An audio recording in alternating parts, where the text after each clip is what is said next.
Assalamu alaikum wa rahmatullahi wa barakatuh. Karibuni sana kwenye event ya Falah, na ninayeongea mbele yenu ni mmoja wa organizing team ya Falah. Kwa majina naitwa Salha Muhammad Swai. Kwanza nataka niwajulishe juu ya ratiba ya leo. Tulitegemea kuwa na watu wengi, lakini ndio hivyo. Ratiba ya leo, cha kwanza tutawasili watu wote. Cha pili ni utambulisho wa watu wote. Cha tatu tutafungua event yetu kwa Qur'an, na dada Sukaina atatusomea Qur'an insha Allah. Halafu kutakuwa na mada ya kwanza itakayokuwa presented na mimi hapa Salha. Alafu mada ya pili itapresentiwa na what's her name? Ila atajiintroduce mwenyewe. Ila ni mmoja wa organization ya Falah. Alafu kutakuwa kuna kugawa kwa groups na tutawapa mada za kudiscuss. Ya leo tunafanya kama workshop. Workshop ni vile kwamba tunataka tujue ideas za nyie kama wanachuo, na ili tuziweze kuziimplement kwenye maisha yetu. Baada ya kugawa mada, tutafanya topic presentation, na baada ya hapo tutafunga semina yetu na kutakuwa na tabaruk insha Allah. Sawa. Sasa tukianza na ratiba ya kwanza ya utambulisho wa watu wote, ningependa kila mtu ajitambulishe kwa majina yake matatu, chuo alichotoka na fani anayoisomea. Nasoma Kairuki, nasomea udaktari. Haidari Himedi, nasoma chuo cha Kairuki Memorial University, nasoma udaktari. Kwa majina naitwa Latifa Omari, nasoma chuo cha uhasibu TIA procurement. Kwa majina naitwa Husna Ibkahola, nasoma chuo cha ardhi architecture. Kwa majina naitwa Zamzam Sheikh Idrisa, natokea chuo cha Habat Kairuki, nasomea udaktari. Assalamu alaikum wa rahmatullahi wa barakatuh. Kwa majina naitwa Sukaina binti Hashim Musa, nasomea Kigamboni City College na nasomea ufamasia. Assalamu alaikum wa rahmatullahi wa barakatuh. Kwa majina naitwa Azra Bilali, nasoma Kigamboni City College famasia. Na ni ufunguzi kwa Qur'an. Sisi Sukaina, karibu sana. Assalamu alaikum wa rahmatullahi wa barakatuh. Rabbi shrah li sadri wa yassir li amri wahlul 'uqdatan min lisani yafqahu qawli. Amma ba'd. A'udhu billahi minash shaitanir rajim. Bismillahirrahmanirrahim. Ar-Rahman 'allamal Qur'an, khalaqal insan, 'allamahul bayan. الشمس والقمر بحسبان, والنجم والشجر يسجدان, والسماء رفعها ووضع الميزان, ألا تطغوا في الميزان, وأقيموا الوزن بالقسط ولا تخسروا الميزان, والأرض وضعها للأنام, فيها فاكهة والنخل ذات الأكمام, والحب ذو العصف والريحان فبأي آلاء ربكما تكذبان خلق الإنسان من صلصال كالفخار وخلق الجن من مارج من نار فبأي آلاء ربكما تكذبان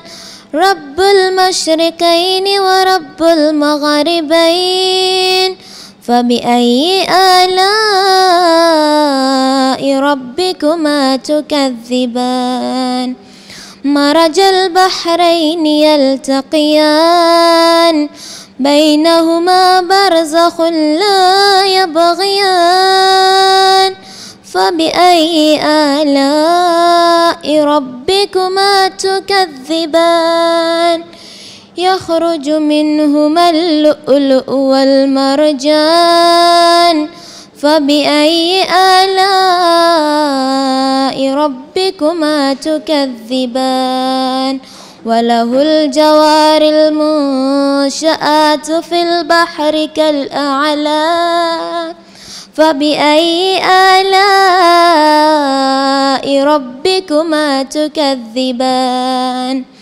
كل من عليها فان ويبقى وجه ربك ذي الجلال والإكرام صدق الله العلي العظيم. Shukran sana dada Sukaina. Ameweza kutuweka kwenye uwepo. Shukran. Sasa nitaanza mada ya leo. Nitatumia lugha zote mbili, Kiingereza na Kiswahili kwenye presentation yangu. First and foremost, nataka niwatambulishe kwenye hii organization ya Falah. Falah maana yake ni waliofaulu. Hii organization center yake ni Dar es Salaam na inahusika na kufanya mambo mbalimbali.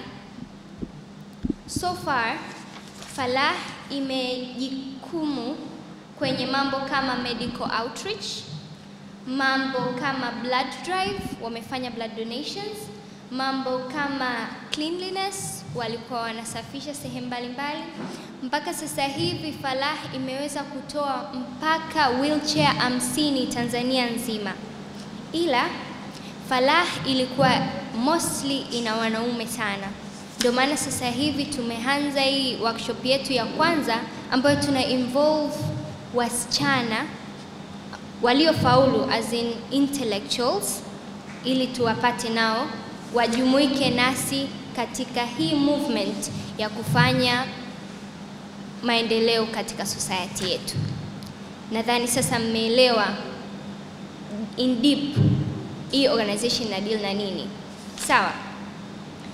Alafu on to my topic ya leo, nataka niongelee maadili ya Kiislamu. Sisi kama wasichana, sisi kama wamama, sisi kama watoto wa kike, tuna maadili gani ambayo yanatakiwa yatuendeshe katika maisha yetu tunayoishi sasa hivi? Haswa maisha yetu ambayo yamezungukwa na utandawazi, pia na hali ya kwamba mambo mengi tunayofanya tunawafuata wale watu wa magharibi. Sasa kwa kwanza kabisa nataka tujue kwamba sisi maadili yetu ni yapi. Tunajua kwamba tunaishi under the words of kala Allahu wa kala Rasul. Tunaishi kwamba tutafata scriptures zilizoandika na Mwenyezi Mungu kwenye kitabu chetu Qur'an tukufu, na pia tutafata mwenendo wa mtume wetu Muhammad sallallahu alayhi wa alihi wasallam. So I want to tell you guys kwamba the number one thing is discipline.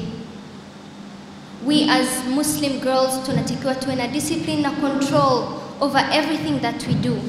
Tuko kwenye utandawazi, tuko kwenye mambo ambayo people judge you on how you dress, on the things you say and the things you do, and that is not the case. Si ndio? Sasa sisi we are supposed to be judged by our character. Jinsi tunavyoishi, jinsi tunavyoongea, matendo yetu ndio yanatakiwa ya play a big role.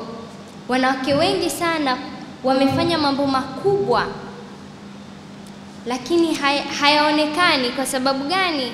Kwa sababu on how they portray them. Pia nataka kuwaambia kwamba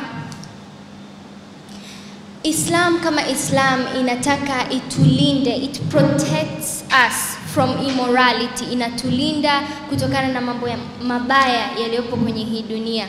Mambo mengi sana yanaruhusiwa kufanyika kwenye nchi kama as a normal practice. Watu wanaruhusiwa kunywa pombe, watu wanaruhusiwa kuvaa visivyo, lakini wewe kwa sababu umechagua kuwa Muislamu, hiyo inakufanya kwamba wewe ufate the things that are right and leave the things that are prohibited.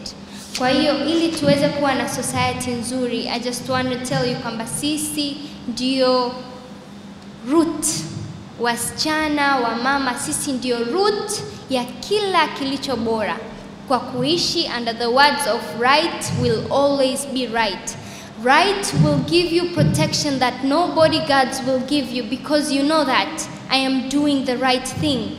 Pale hata hamna mtu anakuona, unajua wallahu almusta'an, Allah knows best, Mwenyezi Mungu ananiona, kwa hiyo hacha nifanye kile kilichopo sawa. Pia nataka niseme kwamba as long as we purify ourselves, the greater challenge is just delivering the message to others. We should not see ourselves as if we are perfect in terms of point out watu ambao wanaenda in astray, but rather we should take them slowly. Kama Mtume Muhammad sallallahu alayhi wasallam in short, the story was kwamba aliweza kuturn the people that were in shirk to come and believe in God. Kwa nini hakuwaangalia tu akapoint fingers akawaacha? Watu wa Maka walikuwa wanaamini shirk, lakini Mtume Muhammad alienda nao polepole, akawapa positive guidance. Si ndio? That's how we as the ladies should take the rest of the ladies. Tuendeni polepole until we reach there together. Apart from that, nataka tukuambia kwamba sisi we are part of a larger family. Tumekuwa connected with faith. Faith is bigger than all bonds that exist in this world.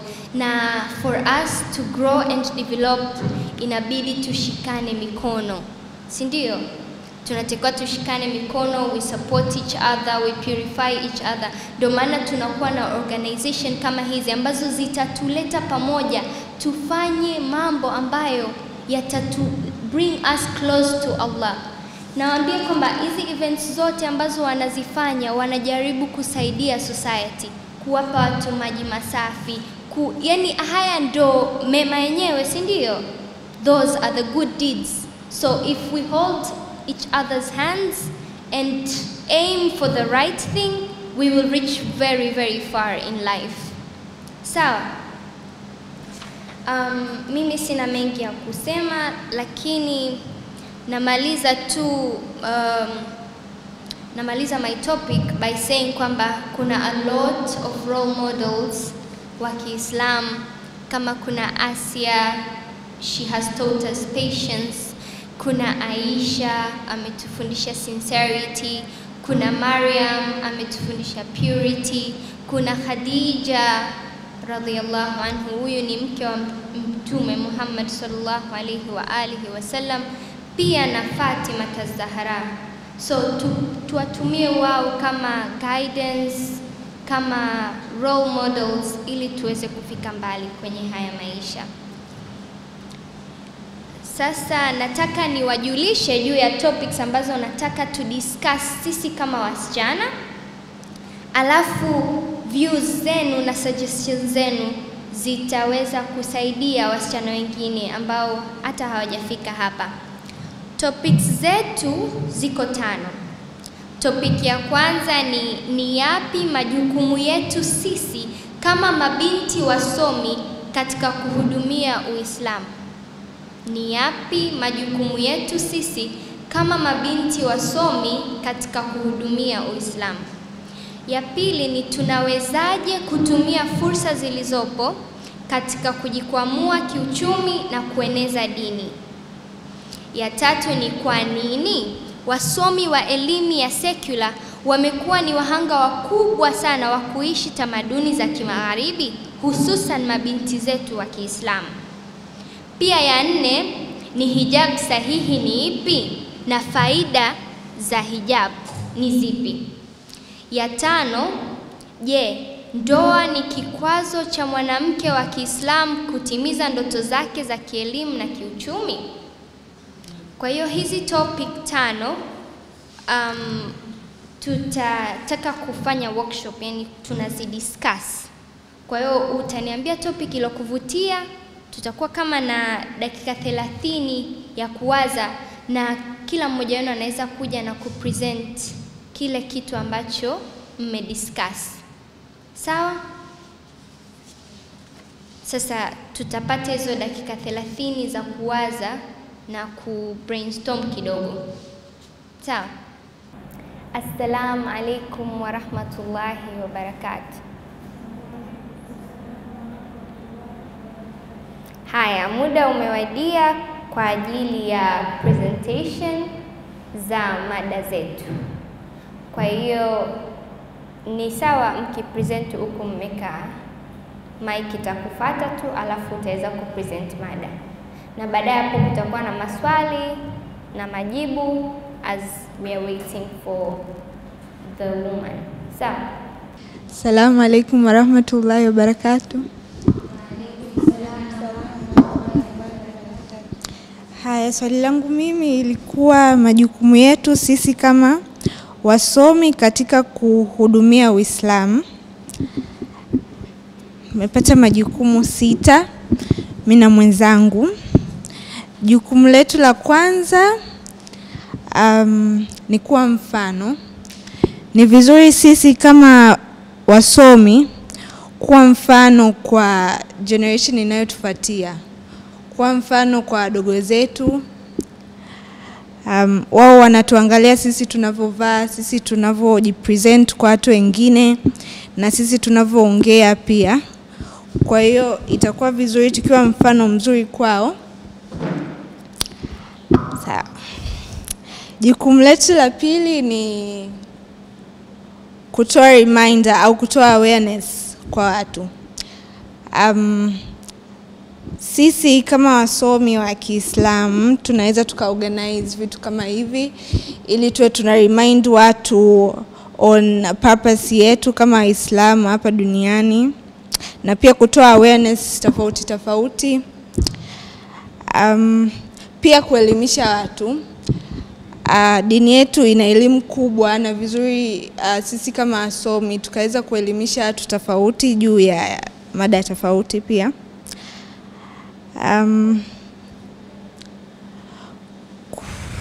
Kusaidia kwenye ku make different decisions.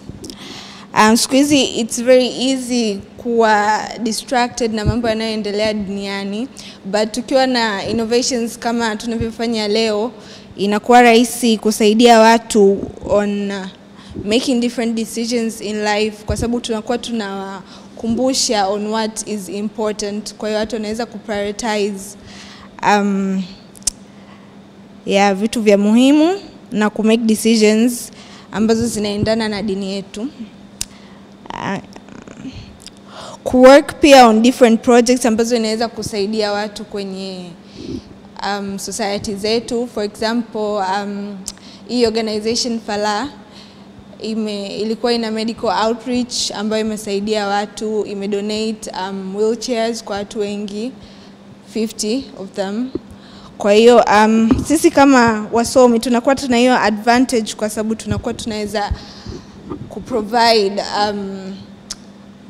knowledge ambayo tulikuwa nayo. Kwa mfano kama madaktari, watu wanakuwa wanaweza kuprovide service zao kwa watu. Pia create jobs. Ni vizuri sisi kama Islam tukasaidiana, obviously kuinuana, hasa kama wanawake, na pia create a safe environment kwa ajili ya sisi wa Islam. Tunavaa tofauti na watu wengine, morals zetu ni tofauti, kwa hiyo inakuwa vizuri mtu akiwa anaenda kazini bila hofu ya watu kumjudge.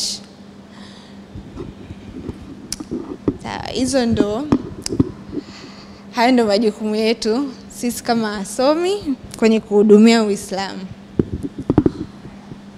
Shukran sana dada Tatiana Ali Yusuf, kwani ameelezea vizuri sana juu ya majukumu yetu sisi kama mabinti wasomi katika kuhudumia Uislamu. Sasa mada yetu ya pili ilikuwa inauliza tunawezaje kutumia fursa zilizopo katika kujikwamua kiuchumi na kueneza dini, sisi kama mabinti wa Kiislamu. Assalamu alaikum wa rahmatullahi wa barakatuh. Swali letu sisi lilikuwa linauliza tunawezaje kutumia fursa zilizopo kujikwamua kiuchumi na kuieneza dini. So tuna point 5. Mimi nitaelezea point 3 na mwenzangu atamalizia point 2. So the first point ni kwamba tunaweza kuapply different professions ambazo zitatuwezesha sisi kama Muslims kuweza kujikwamua kiuchumi. So tuna different professions kama medicine, kuna business, kuna engineering. So tukiangalia, kama nitazungumzia medicine kwa sababu ni ambayo nipo mimi naelewa zaidi. So mfano medicine tunaweza kutumia kama mwanamke, unaweza kuapply katika different professions kama ukawa kwenye gynecologist, ukasaidia wanawake wenzio, yani wasiwe embarrassed katika.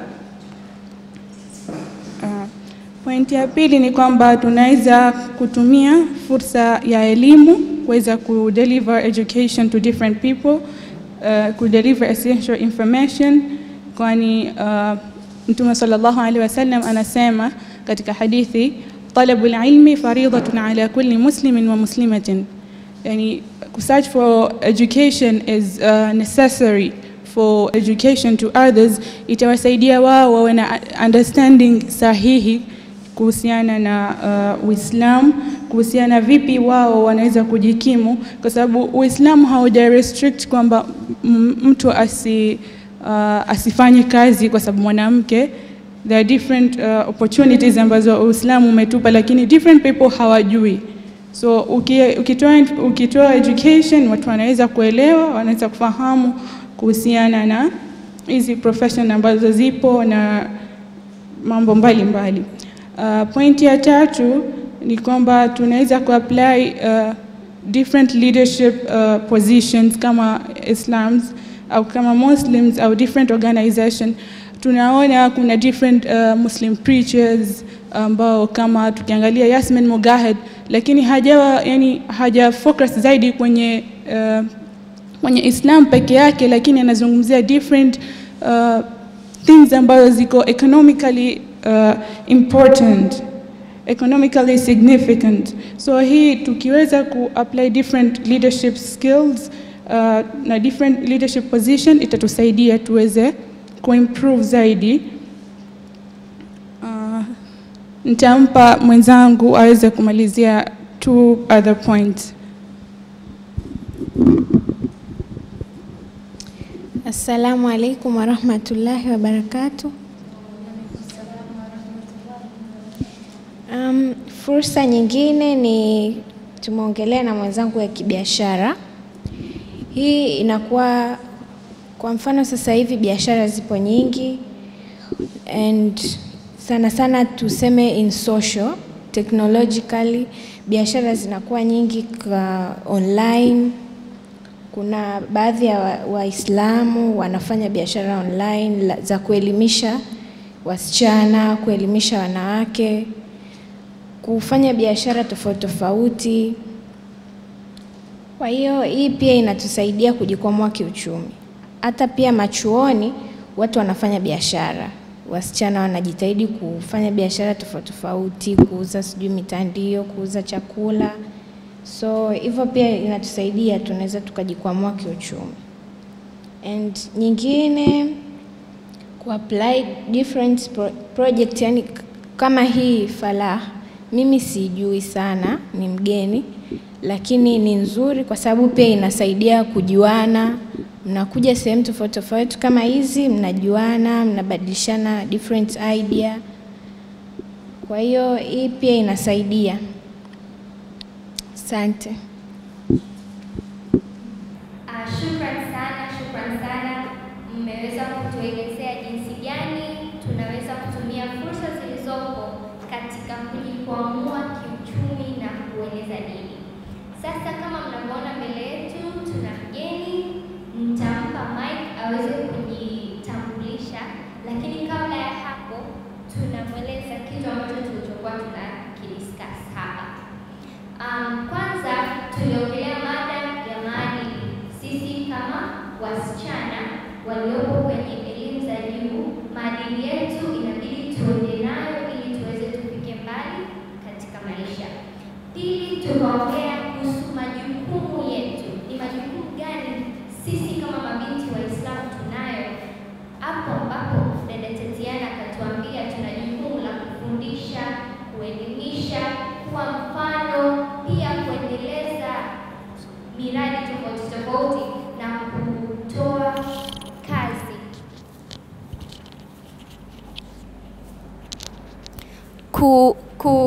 Ku give job opportunities ili tuweze kuendeleza vazi letu, maadili yetu with our morality without feeling different.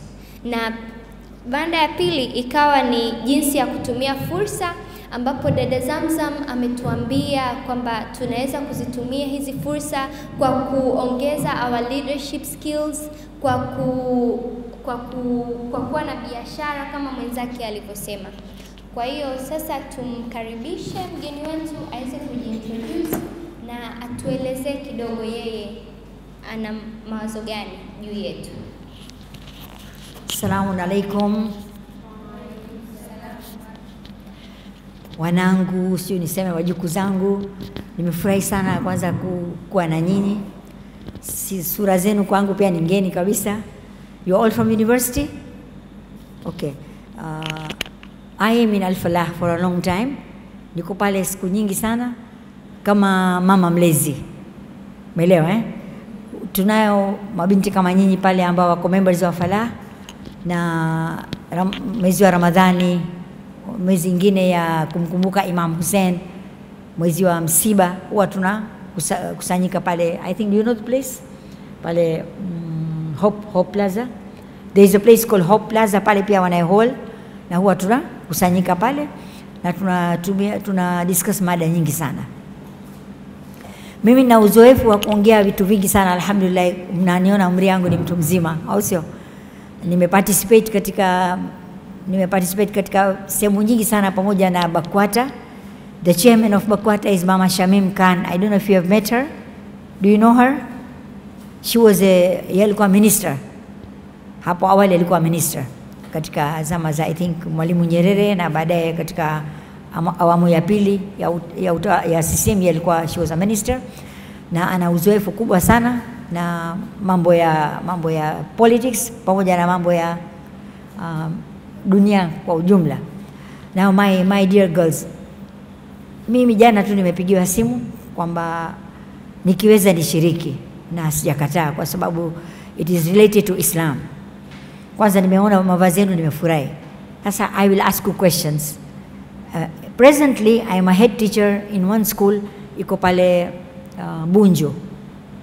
Shule hiyo inaitwa Turkish Maarif Schools. We have tuna nursery school na primary school, na tayari mpango wa secondary wanafanya. Sasa pale nimeona vitu vingi sana. Eneo ile I think people with good income they live there.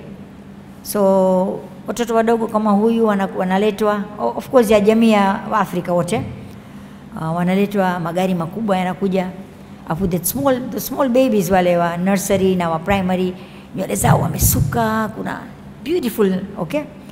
Na simultaneously Waislamu wako only 10%.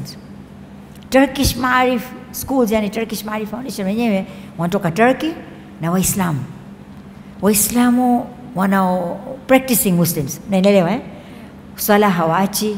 Na mkisoma habari ya Turkey at the moment, if you read about Turkey at the moment, utakuta serikali ya sasa hivi inafanana na serikali ya Kiislamu, yani wanaleta vigezo vingi sana vya Kiislamu, na Turkish Maarif Foundation is directly under the Turkish government. Kwa hiyo manager ni Turkish, director ni Turkish. We had 2 lady teachers Turkish. Sasa wameondoka, lakini wanasema wataletwa. Mimi niko pale kutoka April, kabla yake nilikuwa sifanyi kazi maalum, nilikuwa nafanya kazi za jamii. Tunaenda sehemu mbalimbali kutoa lectures, Kuranga, Tanga, Kigoma, Mwanza, popote pale ikitokea nafasi tunaenda. Tuko sisi akina mama watu wazima, tunaenda pale kuongea na akina mama wa Kiislamu. But to talk to students is really good because I myself am a teacher na napenda sana kuongea na wanafunzi. There is also an organization called Tanzania Professionals Foundation. Do you know about them? Yes. Yeah, they are also like you guys, okay? This is not part of TIPF, right? It's not. It's not, But yeah. we're all. You're all together? Yeah. Okay, good. So, mimi ningependa kukuulizeni changamoto zenu ni nini pale shuleni, pale chuoni, number 1. Number 2, mimi pale naona kitu kimoja, mabinti Waislamu wanakuja na wanavaa scarf. Wadogo wako nursery wapo, na primary pia wapo, but very few. But ufahamu yao ya Uislamu naonyesha inaweza kuwa ndogo. I'm sharing my experiences so that you can understand where I come from na what is my experience. Danielewa Siku moja walikuja mama moja amevaa hijab vizuri hivi, middle aged. Nimekisia kama atakaa kwenye late 30s or 40s. Amekuja kuuliza habari ya shule, anataka kuwaleta watoto wake. Tukampa appointment, amekuja siku hiyo kufanya interview. Menshike alivaa kama tunavyovaa sisi. Basi mimi nikamuuliza, madam, unafanya kazi gani? Anambia mimi niko katika idara ya ulinzi. So when she said that, I immediately understood. Sasa si ya ulinzi wa wapi na nini? Nikamwambia cheo chako ni nini? So she's telling me I'm a major. Aliposema major mimi nikafanya hivi, you know. But I said, but mbona umevaa hivi basi? Si ungekuja na uniform yako? Angesema ningekuja na uniform yangu labda wewe ungefikiri nimekuja kukagua. Okay? That's what she said. But she was so polite and so down to earth. Nimempenda sana. Na tumeongea kwa muda mrefu. Nikamwambia kwani sasa watoto wako wanakaa wapi? Sema watoto wanakaa na mama yangu, mimi mwenyewe niko Dodoma. See, because sasa unajua idara ile sana kubadilisha. I was pleased that a Muslim woman is a major. It's good, isn't it? Yeah. So this is the role you have to play. You have to go directly into the politics. And presently we are very lucky, Mama Samia. Mlipata habari kwamba aliongelewa vibaya sana? Mlipata habari hiyo? Mlipata And how Muslims wamekusanyika na wamefanya nini? Wamemdefend. Mepata? Okay, wamemsupport sana. I was very happy. Lakini sisi Waislamu, I think, I'm just sharing with you. Mimi nimeattend lectures nyingi sana ya Said Aidarus. Unamfahamu? Said Aidarus yuko mtu wa Mombasa na anaendesha madrasa yake, ana hauza yake pale chuo cha dini pale Lamu. Na yeye first lecture yake alipokuja Dar es Salaam na aliongea, mada yake ilikuwa changamoto za. Sasa yeye first point aliyozungumza ni hivi kwamba Muslims wanaona kwamba wao wako second grade, yani hawajiamini. Is that true? Because when you see those girls ambayo wamekuwa dressed, amevaa short dress, amevaa zile heels, au sio, na anatembea hivi, okay, how do you feel? And you are dressed up like this. You are young. You will be mtashawishika. It's normal, especially if you've got friends who are good with you in class and all, but they may be Muslims, okay? They may not dress up as you are dressing up. They may be dressing up normally, because we feel that sisi hatuna hadhi duniani. Baki sisi sasa tunaonekana kama nywele tunaficha, sio hatuwezi kupamba. Also, but that's not true. You should have that faith in it. So he was telling us, come on, don't be discouraged. Because after all, whose principles? Sisi tunafuata sheria ya nani? Sheria ya Allah subhanahu wa ta'ala. And nani anamzidi Allah? Yule aliyevaa vile fupi na anatembea na anapendeza au ni Allah? Okay? So have faith in yourself. Another thing I want to tell you. Yesterday we had a graduation. Shuleni tulikuwa na graduation. Graduation at KG3. I told you 90%, more than 90% students were all not Muslims. So the teacher is we have kept one Muslim teacher, one non-Muslim teacher. Yani mimi nimejoin mwaka huu na shule imeanza huu ni mwaka pili. But I think Allah subhanahu wa ta'ala has placed me there for something. He has planned something that I should be doing over there. So this whole year mimi nilikuwa na study kama wana vigezo gani hawa wanafanya nini. So the Christian teachers, they taught the students all the items of graduation. No small children lessons zao. KG1 student, only 4-year-old, anaonyesha zile all the shapes and all the colors. After that, they had taught KG3 students dancing. You know that song, Onana? I don't know, you know that song, you know how famous it is. So the girls, they were dancing so well. I was there, of course. And then after that, the teachers also, they all went on the stage and they create. So I'm just telling you, I want to tell them and I want to tell you, dancing is very easy. Not dancing is hard. Yes or no? Kucheza ni rahisi sana. Kuto kucheza is hard. Yes? Now I was a head teacher, so the director, Turkish director, the manager, the accountant, they were all called on the stage. And of course, as a head teacher, they also called me because we were giving tulikuwa tunawapa certificates. So na Turkish ambassador alikuwa pale. Turkish ambassador kawaita wale watoto wadogo wale kawaita on the stage and they said put the music. So the small student, the young student started dancing as usual and he was also moving his legs. Okay, all the males, they were all moving, but I was just standing and I was just clapping. It's not that I could have done it. Who will refuse me? I'm the head teacher. But to stop myself not to do, I have to, nilikuwa niabidi nionyeshe sisi ni Waislamu. Okay? It's not easy, but it's not impossible. Now for me, I am a senior person, but you are young. Then we had Muslim teachers, they all went on the stage and they danced as the other people danced. I'm just sharing with you, okay? Now it's a big task for me to guide them. They could have gone on the stage, no problem. Let the others dance, it's okay. But we have to maintain our principles, okay? So these are the areas where you will have to, itabidi mjijenge sana kiroho, right? Jobani nilikuwa nauliza changamoto zenu nini? Na nyinyi sasa mmeongea habari ya income, isn't it? How you can, mnaweza kufanya biashara vipi? Sasa after that mahafali was over, yule mtoto receive certificate ya kwanza, jina lake lilikuwa Abubakar. So all those Turkish people were very happy.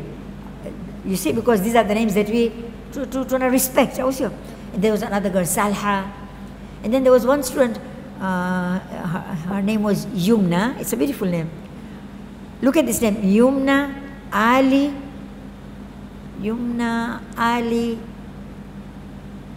Sunini Matembele.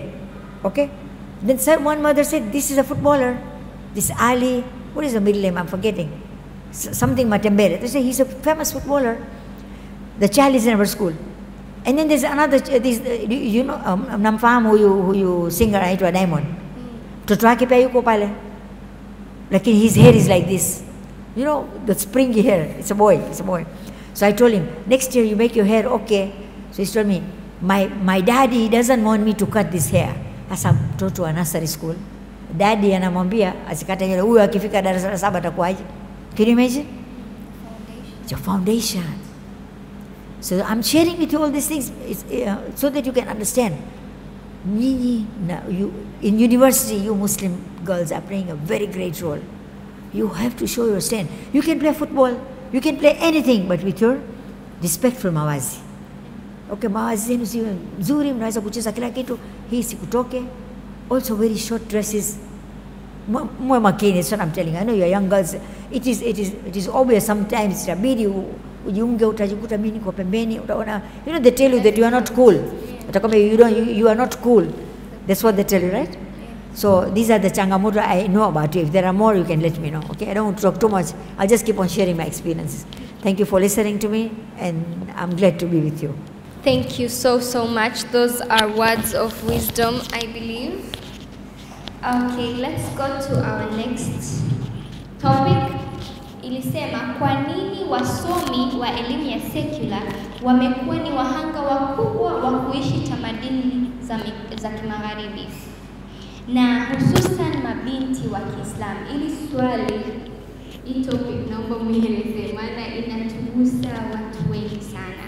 Kwa nini wasomi wa elimu ya secular wamekuwa ni wahanga wakubwa wa kuishi tamaduni za kimagharibi?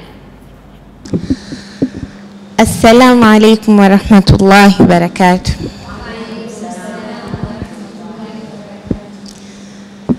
Rabbi shrah li sadri wa yassir li amri wahlul 'uqdatan min lisani yafqahu qawli.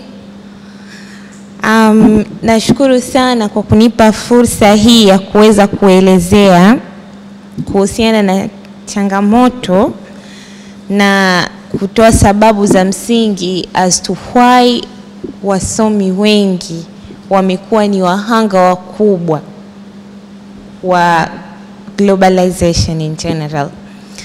So kwa kuanza kabisa mwanzoni, unajua mtu unapokuwa unasoma, kadri unavyozidi kusogea juu, curiosity inakuwa inaongezeka kubwa sana. Kwa hiyo ameelezea mama hapa vizuri kabisa, and she touched exactly where ambapo nilikuwa ninataka kuanza mimi, kwamba kila kitu kinaanza na foundation. Malezi ya nyumbani, malezi ya mtu anaposoma yana determine kwa asilimia kubwa sana yule mtu atakuja kuwa nani na ataishi vipi. So ikiwa mtu nyumbani anakoishi, let's say mama anavaa suruali, mama anatoka anaenda club, au labda mama anakunywa pombe, it's very hard kuja kumwambia yule mtu kwamba usinywe au usivae hivyo ni vibaya. Okay, wanapata bahati wengine, unakuta mama anaweza akawa anafanya hivyo au baba anafanya hivyo, lakini wao wenyewe hawataki watoto wao wawe hivyo.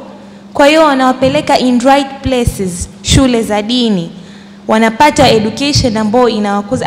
At times pia unakuta watoto wana question wazazi wao, baba mbona mimi shule sijafundishwa hivyo, mbona unafanya hivyo? Simply because that's what they are told shuleni, kwamba you should do this is the right way. Kwa hiyo wakirudi nyumbani wakikuta, so everything begins at home, malezi.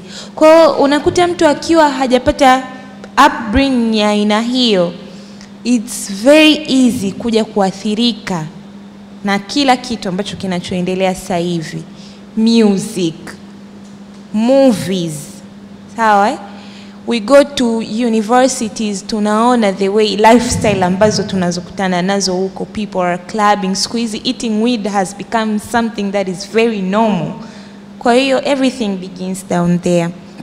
Lakini another thing is having proper information. Kumekuwa kuna alteration kubwa sana katika the original information ambayo ipo kuhusiana na dini. Ndio maana Mtume Muhammad sallallahu alaihi wasallam alisisitiza kwamba kwenye hadithi moja kwamba elimu ni kitu kilichompotea mwanadamu. Popote utakapoikuta ichukue.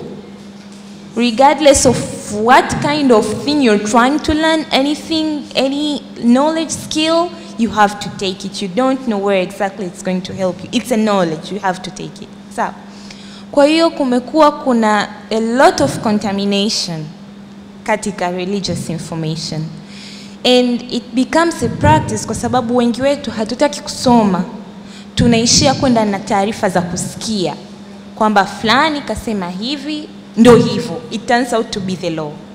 So unakuta hatuna proper information about what exactly are we supposed to do.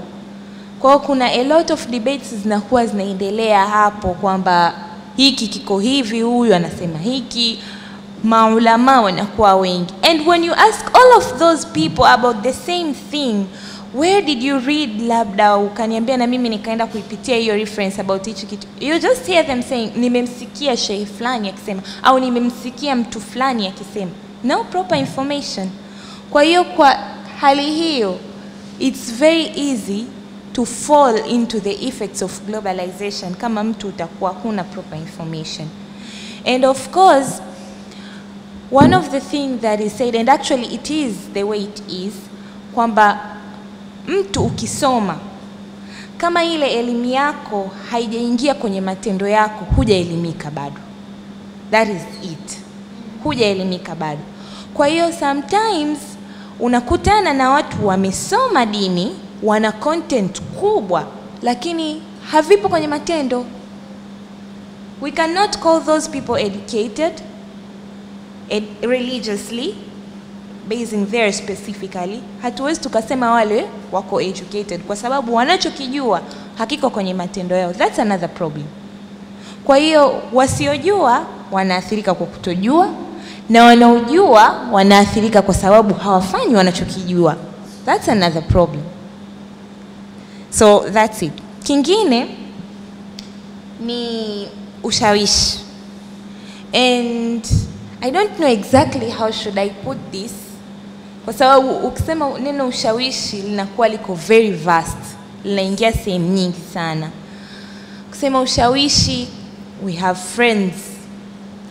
Ukisema ushawishi, we have phones, mitandao. Ukisema ushawishi, yani inakata cross different places.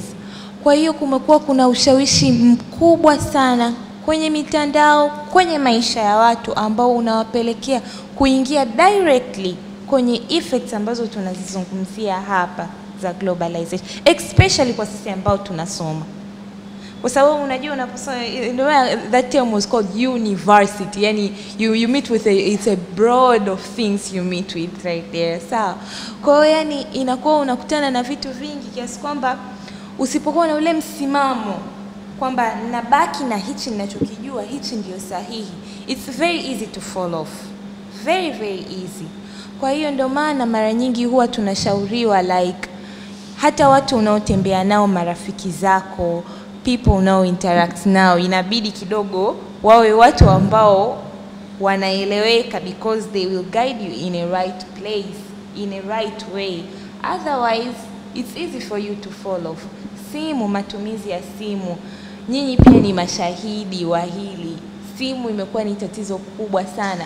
Achilia mbali si mitandao, tuzungumzie mitandao in general. You see something interesting you want to try. Modernized stara. Tunavaa stara lakini stara ziko very modernized. Yani ukiangalia the quality, outline quality, and good, ndio narudi kule.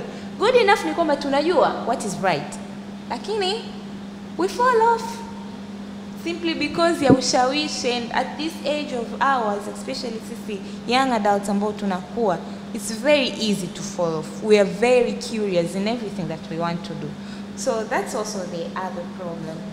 So the other thing I would say ni changamoto ambazo we Muslims tunakutana nazo in different places.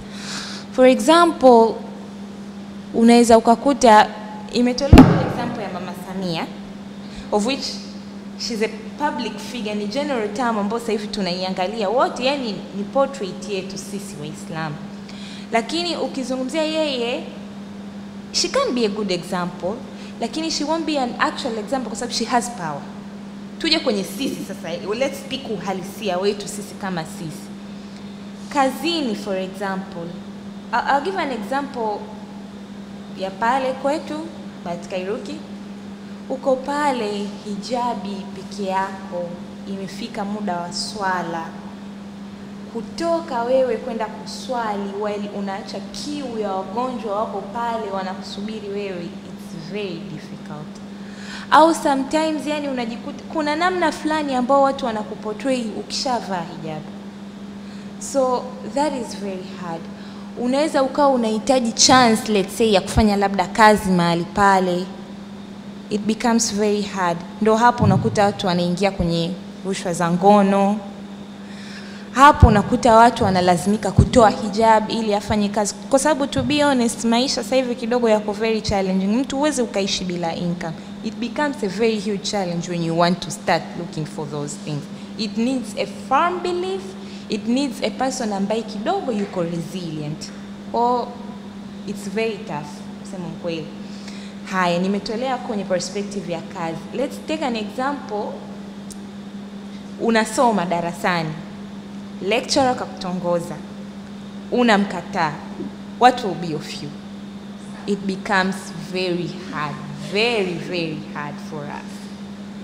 Kwa hiyo, I can say that's one of the things that most of us, we tend to fall off. Japo si kila anayefall off ana fall off mazima, yani kwamba akisha go astray ndio harudi tena. Lakini it becomes very hard unapokuwa, unajua sisi wanawake ni wale watu ambao ukishakuwa na leti partner, atakachokuambia ufanye, you just do it. Uwe unataka, utaki, you just do it. Kwa kusha maneno mengi. So that's the other challenge ambao kiukweli inatuface sisi kama sisi. And the final thing ambao ningependa kuiongelea, of course, ni tabia ya mtu binafsi. Unajua sisi wanadamu ni wadhaifu sana, sana. Tumeumbiwa kusahau na tumeumbiwa kutamani, of course. Kwa hiyo unaweza ukakuta mtu amepitia a very good series ya maisha, yani ametoka nyumbani kuna dini, amesoma shule ya dini. Tena unaweza ukakuta hata sehemu anapofanya kazi pia ni sehemu ya dini, lakini within tabia yake very easy kushawishika, hana msimamo. Yani mtu tu mwenyewe, yani discipline iko chini, yani mtu hahisi kwamba kuna haja ya kujiheshimu. Yeye anahisi kwamba ninavyoishi ndo ninavyoishi. Alafu kuna ile mtu kuwa na tabia ambazo sizo na kukumbushwa akakumbushika. That becomes another thing. Yani mtu yuko tu anaishi maisha yake na haambiliki. Kwa hiyo there is no way that you can change a person. So that is a very big challenge. You know, to be able to change the way a person reacts or a person acts, it begins with the person's thought. Yani you should first alter the thought. Mtu abadilishe the way anavyofikiria kichwani kwake. Then slowly utaanza kuona changes za behavior yake. Then emotionally sasa utaanza kuona output ya kile ulichokifanya. Tofauti na ukienda moja kwa moja kwenye kualter behavior ya mtu, it becomes very hard. Tena saa nyingine watu wengine wanazidisha. Mimi have seen very big examples. Alafu pia na sisi nafikiri tuna play part kubwa sana katika kulikosea hilo. Unaweza kukuta Muislamu mwenzako, Fatma, Aisha, whoever, anavaa vibaya. And then directly unaenda, kwa nini unavaa hivyo? Why? Au labda anaweza akawa anavaa hivyo, siku moja mbili unamuona msikitini anakuja anasali pale, au ana attend darasa siku moja mbili unamuona, yani kaja. Unajua mtu, imani ya mtu you cannot judge, hiyo ni mambo yanahusiana na Mwenyezi Mungu, kwa anajua na wenyewe. Lakini unakuta sasa sisi baada ya kuona vile, instead of being welcoming, pale unaanza kumjudge. Like, kwa nini unafanya hivyo? Kwa nini sio umekuja hivi? Kuna watu wengine sometimes tena I attended a single place na nilikuwa very aggressive, kusema kweli kidogo ilinikera. Like ndo first time watu ndo kwanza wamefika pale, like they want to learn, and ilikuwa ni Ramadhani. Lakini pale mzungumzaji akaanza, kuna watu sijui like why? Kwa nini usichukue hiyo as a note pembeni, ukaenda ukamfuata mtu pembeni, like ukaanza kumwelekeza taratibu. Kwanza that easily unakuwa unamwaffect mtu taratibu.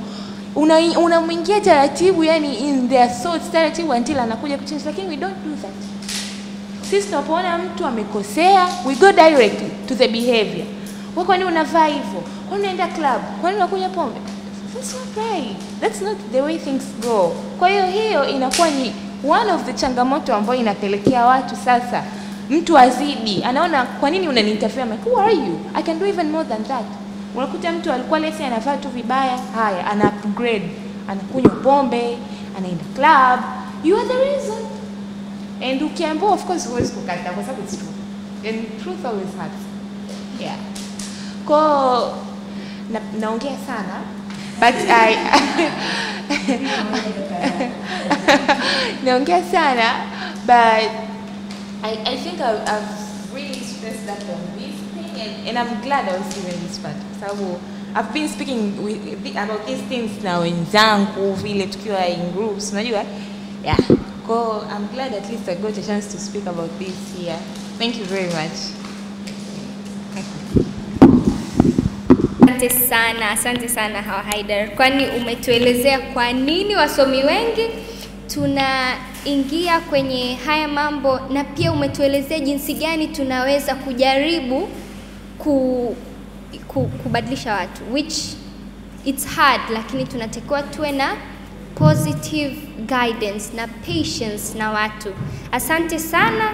Sasa tuende kwenye mada yetu ya mwisho ambayo ni hijab sahihi ni ipi na faida za hijab ni zipi?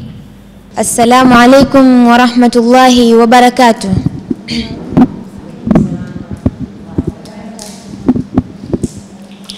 السلام على البشير النذير السراج المنير الطهر الطاهر الذر الفاخر العلم الظاهر البحر الزاخر المنصور المؤيد المصطفى الأمجد المحمود الأحمد حبيب إله العالمين أبي القاسم محمد. اللهم صل على محمد وآل محمد. السلام على أمير المؤمنين ويعصوب الدين وقائد الغر المحجلين إلى جنات النعيم. السلام على عين الله الناظرة ويده الباسطة وأذنه الواعية وحكمته البالغة. السلام على قسيم الجنة والنار ونعمة الله على الأبرار ونقمته على الفجار. سيد المتقين الأخيار نور الأنوار وسر الأسرار علي أبو الأئمة الأخيار الأطهار. اللهم صل على. السلام على فاطمة الزهراء سيدة نساء العالمين الصديقة بالأقوال المباركة بالأحوال الزكية بالعدالة الرضية بالمقالة المرضية بالدلالة. سيدة النسوان وحبيبة حبيب الرحمن المستظلة وما بالعرش في الجنان البتول في الزمان فاطمة الزهراء بنت محمد العدنان. اللهم صل على محمد. وبعد السلام عليكم ورحمة الله وبركاته.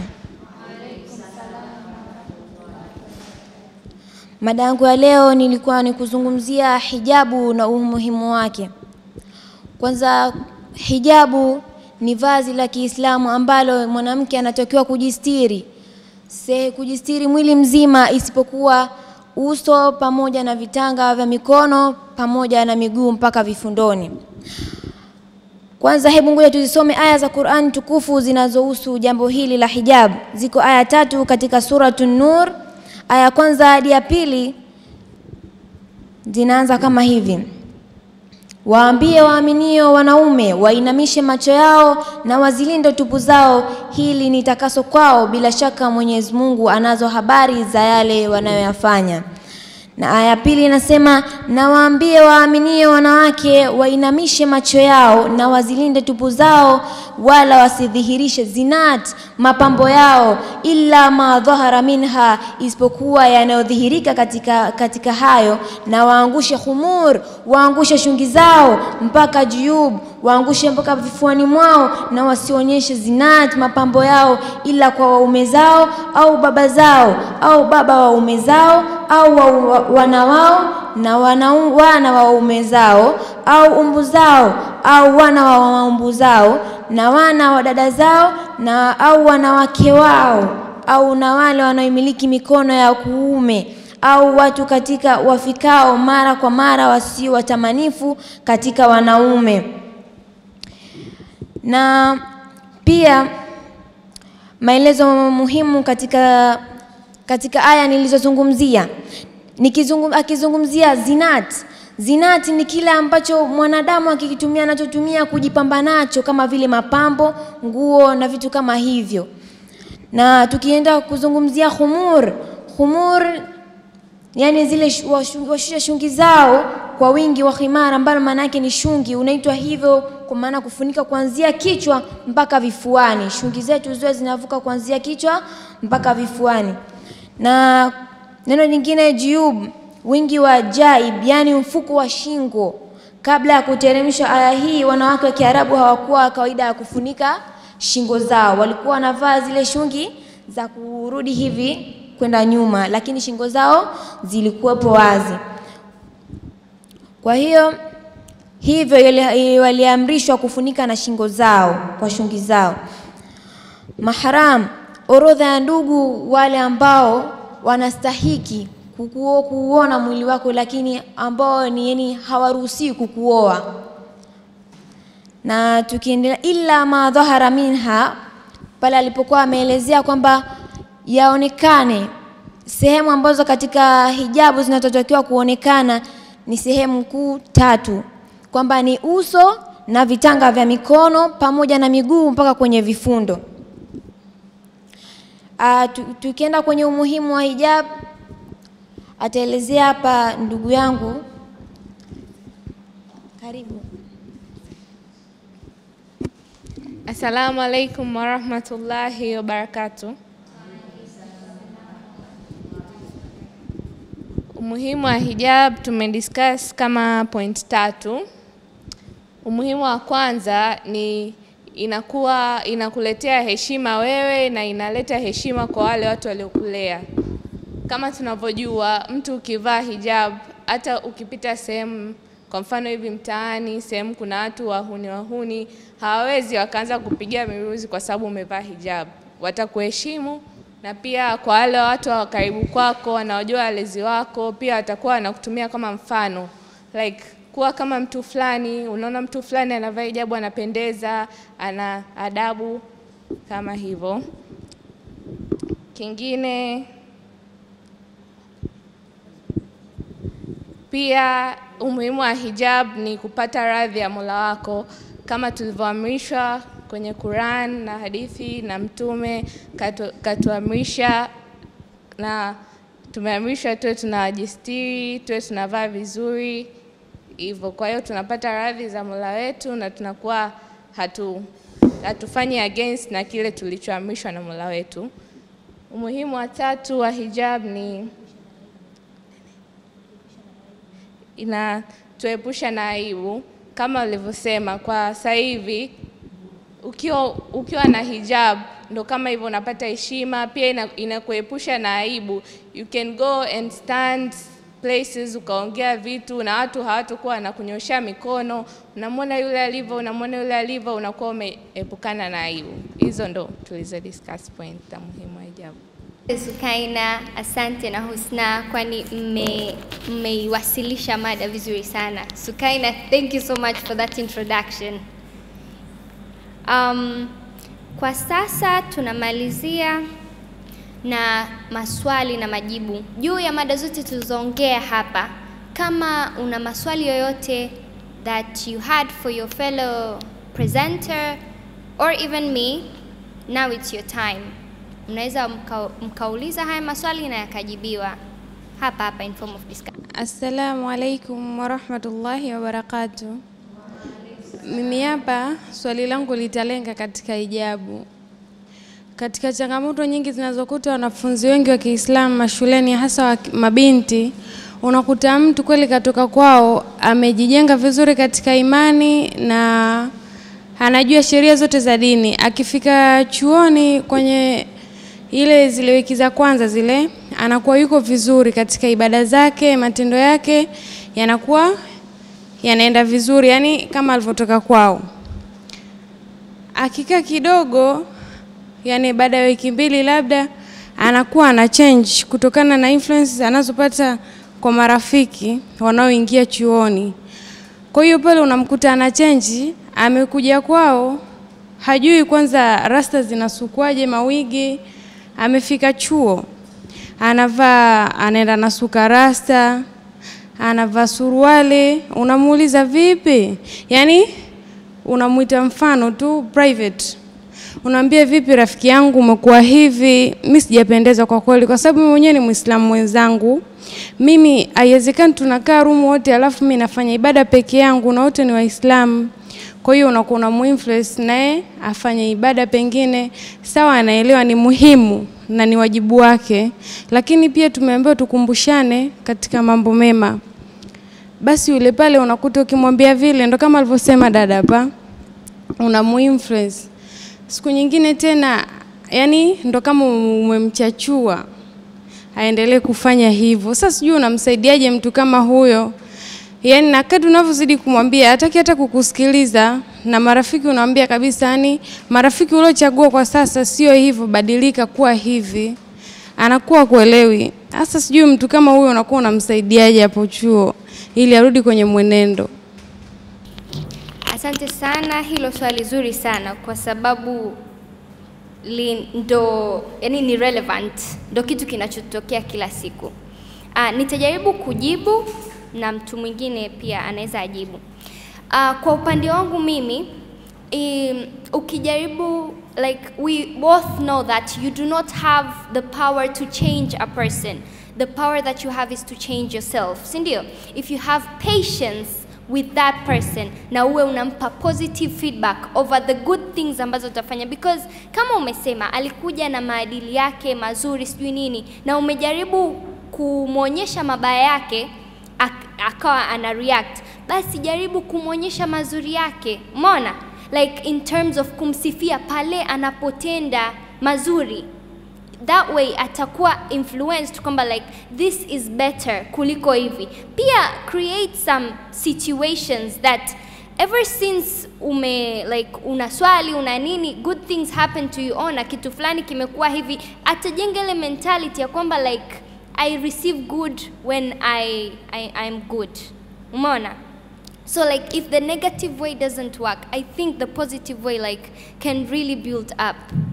Because ndio binadamu we tend to forget sometimes, lakini atasahau, lakini kuna siku atavaa scarf, msifie, mashallah, unajua unapendeza sana ukivaa hivi. Yani kitakaa tu akilini, wallah. So that's what I think. Anyone else? Uko? Assalamu alaikum warahmatullahi wabarakatuh.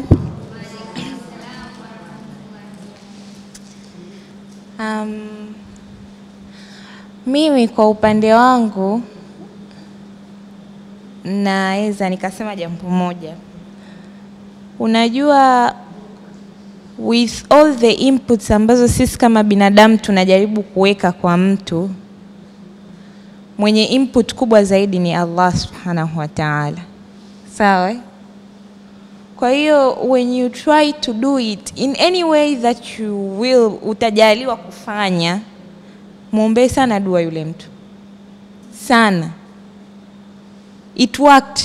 For me it worked. For a single person. Ambao mpaka leo nikimwangalia I just smile. She doesn't know. But I did it with someone.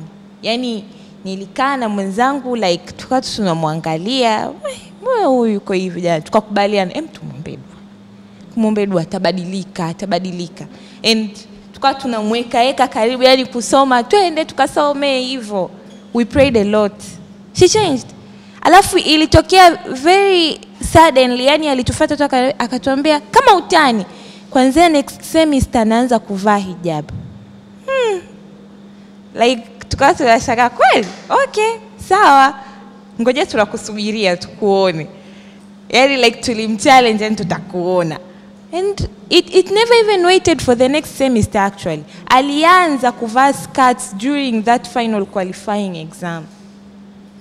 So sisi tunaweka input, lakini anayebadilisha watu ni Mwenyezi Mungu. Do that.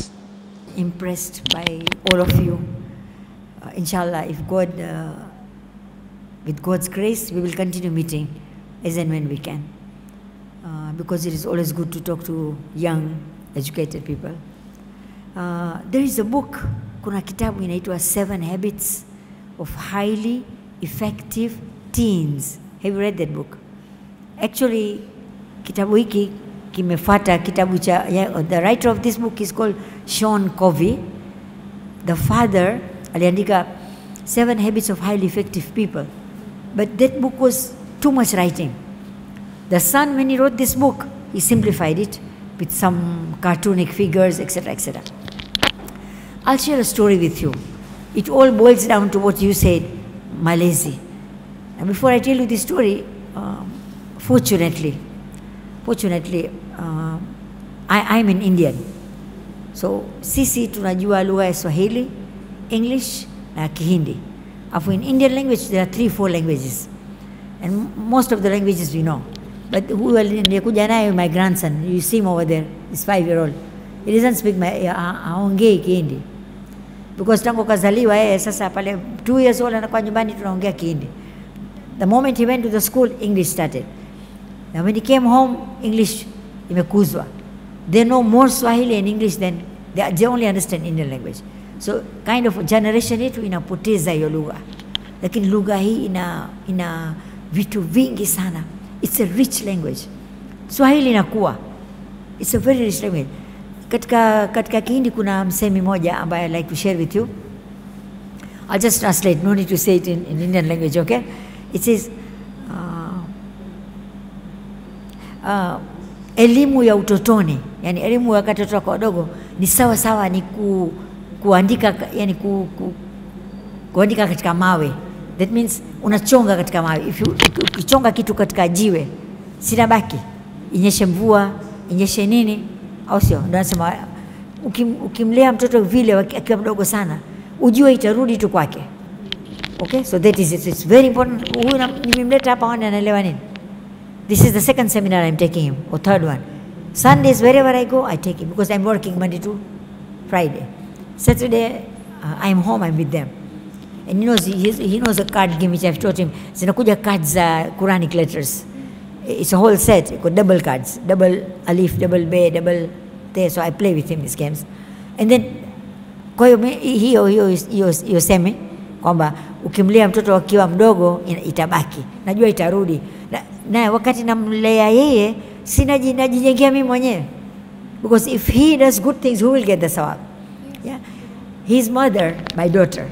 Okay, one day I was reciting a surah of I was reciting Quran, and I mean when I was young, I was taught that in the Suratul Hamd, because of some pronunciations zingine watu wanasema iyyaka na'budu wa iyyaka nasta'in. Now that's not right. It's iyyaka na'budu wa iyyaka nasta'in. Umeelewa? Sasa sisi tumeambiwa kana na kanas ni jina ya shetani. Iyyaka na'budu, sio tunasema hivi iyyaka na'budu. Sasa kana na kanas ni majina ya shetani. Wana tulifundishwa hivi, na mimi nimefundisha hivyo my daughter. Okay, so one day when she heard me reciting, I was reciting a bit fast. I said iyyaka, ile kusubiri pale, nilikuwa wakati namfundisha namwambia iyyaka na'budu wa iyyaka nasta'in, ili aweze kuelewa kama hapa pana 4 letters. Okay, so she recites like that till today. She's 30-year-old, and this is her first child. Sasa akasikia mimi nikasema iyyaka na'budu wa iyyaka nasta'in. Mama, you told me that I should do iyyaka na'budu, now you are doing iyyaka na'budu. I said, now you mark me properly, I'm breaking it. But because you were young, I had to teach you like that. I said, I'm reciting like that till today. So I just said by myself, Alhamdulillah. I said, it's there. Then something else also she was telling me, Mommy, this you taught me, and I don't even remember. Which is my last child. I don't even remember that I taught her, but she told me that this thing you taught me, and she's doing it the same. So, elimu ya inarudi, itarudi tu. Alafu nasema wakati elimu ya sasa kama umri kama sio nyinyi bado I count as young, a bit older, is like writing on sand. Hiyo ni semi inaendelea. Elimu ya waliokuwa kidogo wamegrow is like on sand. When the wind blows, what happens? Okay? Na elimu tunaopewa sisi wazee, okay, ni kuandika katika maji. Hebu andika alif katika maji itakuwaje? Okay? Now, but this is good meaning. Haimaanishi kwamba wazee hawawezi, wanaweza zaidi. I take classes of older people, so I know. But one thing mimi nakwambia kwa ujumla, majumbani mwenu, majirani kwenu, kwa nini Waislamu tuko wavivu wa kuswali? I tell mpishi anayepika nyumbani kwangu, mimi namwambia nini? Mimi sili chakula ya mtu asiyeswali. Kwa hiyo kama hutaswali, wewe pika tu, atakula wengine, mimi nitakula mkate na chai. That's what I tell her. You have to pray. Lazima uswali, na lazimisha na stress till they pray. Yet mama kama kidogo why is this so? Why a community ya Waislamu tuko wavivu? Why? I want to answer that. I want to ask that question. I also tell those old ladies, in order to inspire them, we keep gifts. You know those dadas who help us at home? They are doing so much good for us. Mimi najua nikirudi kazini chakula tayari. Kama kuna tayari nitampigia kelele, wewe leo vipi machelewa wewe? I'm just telling, I'm sharing it, okay? So she's make sure that and she knows that mama comes anapenda hii na hii, okay? So she keeps for me. And then when she does that, I feel good. So naturally I have to reward her. I have to have that sense of reward, right? Besides the salary is something else. This thing lazima ijengeke kwetu. Wengine wanachukulia kama ni kazi yake, asipofanya hata hastahiki. So these are the wrong thoughts. So what you were saying, there is something in this book, The 7 Habits of Highly Effective People. It says you have to shift the paradigm. So with you guys, I will talk this, and then you can share with others. For example, this famous scientist, his name is Ptolemy. Yeah, the spelling is Ptolemy. Ptolemy.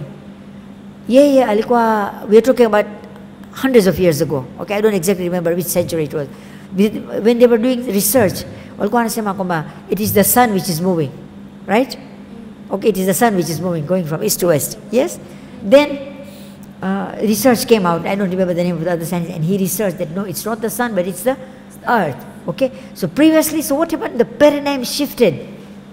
It's not the sun which is moving, but it is the earth that is moving. So like that, for example, I don't know if this example is in this book or not, because I read this book years ago and I still use that book. I'll tell you 2 more examples. I hope you're not bored. Is it okay? I continuously. It's okay. The second example was that one was this of Ptolemy. Another one was about 20th century Fox. You know what is 20th century Fox cinema? Okay, so many films are made by 20th century Fox cinema. First of all, when the TV screen was invented, the films are already running. You know, zamani films zilikuwa inaendeshwa vipi? Inakuja zile projector alafu unaendesha na mkono. I remember when we were young, even after my marriage, my husband used to like a lot. Inakuwa silent, unaona picha tu, unaona actions, there are no words. Okay? Kwa hiyo ile inazungushwa na unaona zile films zilikuwa zinaendeshwa zile. From that then came the cinema halls. Ile film iko silent, film iko. Lakini watu walikuwa wanajaa, walikuwa wanaona. Okay? So when the TV screen was created, he said, this 20th century Fox owner said that this is a box only, people get tired of the box. Hasa nauliza swali, kwani kweli watu wamechoka ile box? Hawajachoka. Ile imebadilika ikaja hii. Okay? Sasa juzi tu nilikuwa nasikiliza mimi, there's one clip here. The guy was saying that when the person made desktop, you know desktop, alikuwa anamaanisha every desk itakuwa na ile computer. Okay, desktop. Another intelligent person came, he said, no, I'll create a laptop. So everybody's lap there is a, okay. And then another person came, who said, I'll have a palm top. Hasa hii ndio imekuwa balaa. Yani hatuwezi kuepuka na hiyo. And you know what is coming next? The next is coming, wale wanavaa katika macho inaitwa nini? Lens. It's coming in the lens. Kasema university students will not study. They will just put the lens. When they click like this, Google is in front of them. So why should you remember when you can just see it from your eyes? University students will not study because they won't need to study. Whatever they want is available over there. So what will they do? So these are the things that you have to think about. It's coming. It's a Japanese, very old scientist has said this. Kasema, the world is going to be totally different. Mimi namaliza, nyinyi ndo mnaanza. Okay, I'll be gone.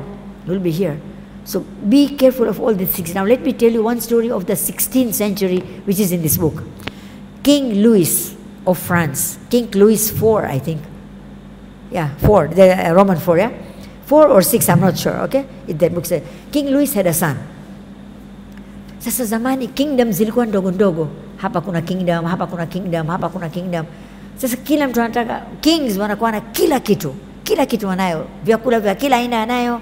Wake wa kila aina anayo. Watoto wa kila, everything they have. Okay, everything they have. But, so what do? They are free, their minds are free. So what do? They now plan to take somebody's land. Okay, wanataka kuvamia. Kwa hiyo kings, unajua paka leo maraisi hawalali sana. Now there is no uvamizi, okay? But in those times the kings don't sleep.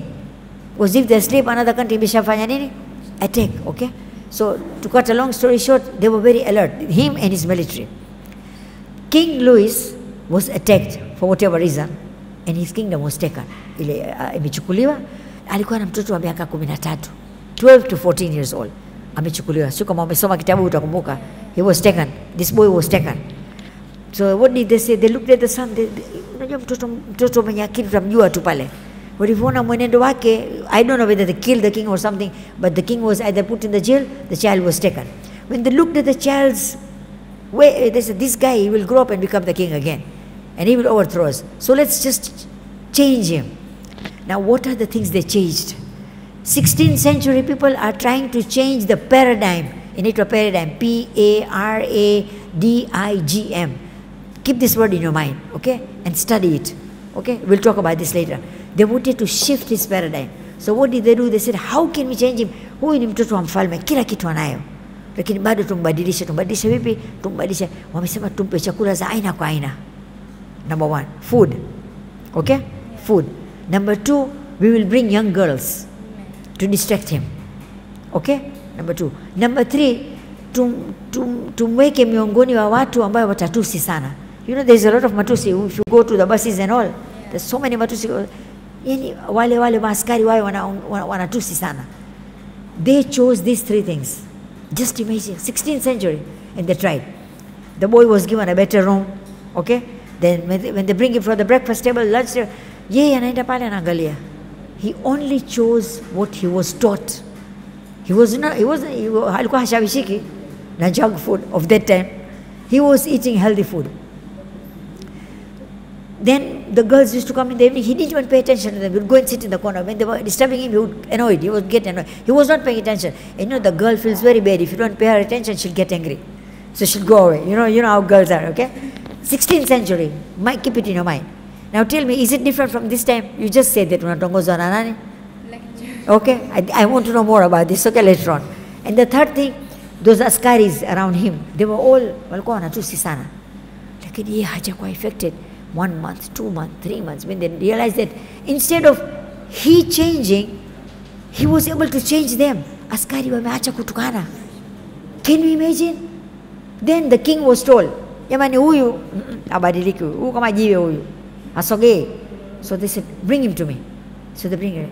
Now he was asked, mimi nimerefusha your story kidogo, but in the book it's written in just 1 paragraph, okay? But I want to explain, that's why. So he said that he was told, now instead of them trying to trouble him, he said, the king is asking him, please tell us why you are what you are. Kwa nini hujaweza kuwa influence na mambo haya iliyokuzunguka?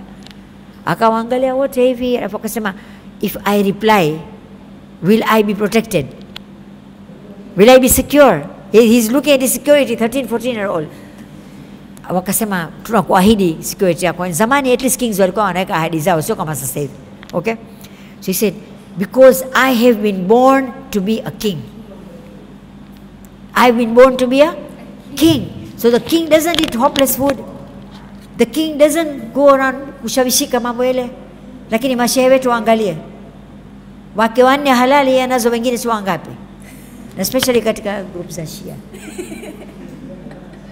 I know of a young sheikh in Tanga. This institution was supported by Kuwait. Sasa mashehe wa Arabu wakija Tanga, huyu anawatafutia wanawake. Huyu shehe huyu.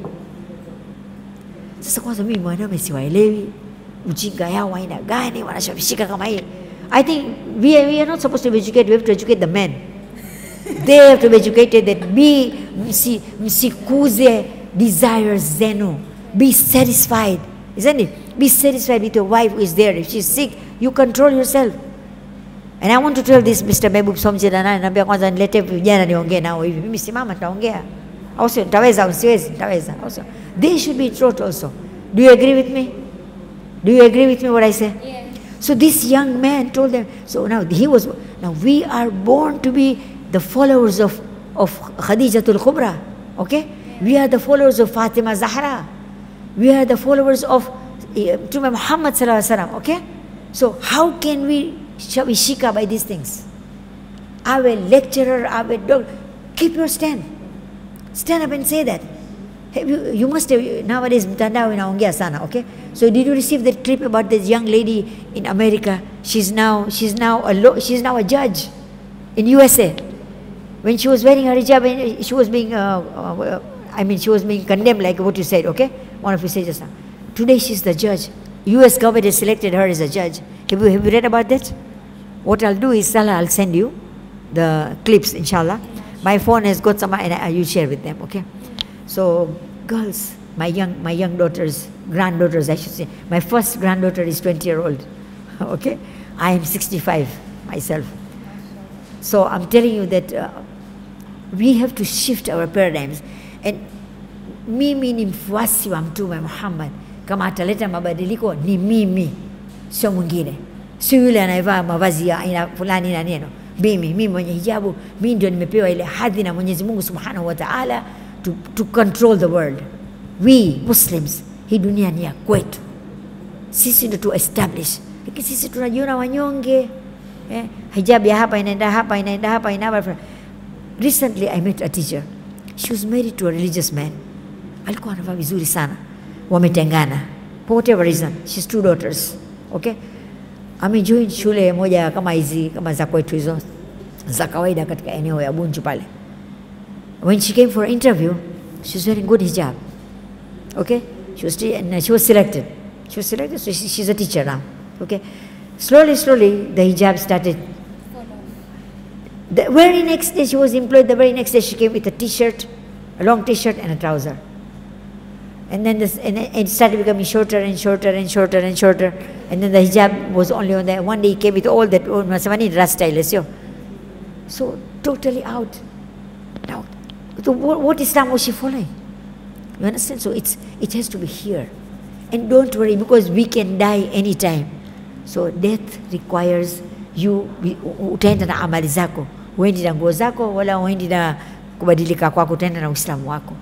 Thank you for listening to me. Thank you very much, guys. To finish up by tunafunga seminar, tunatoa neno la shukrani na kutakuwa na tabaruk, insha Allah. We're in time and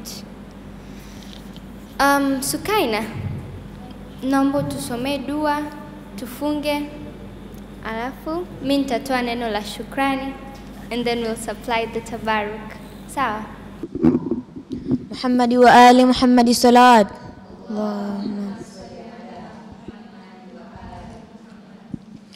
اللهم كن لوليك الحجة بن الحسن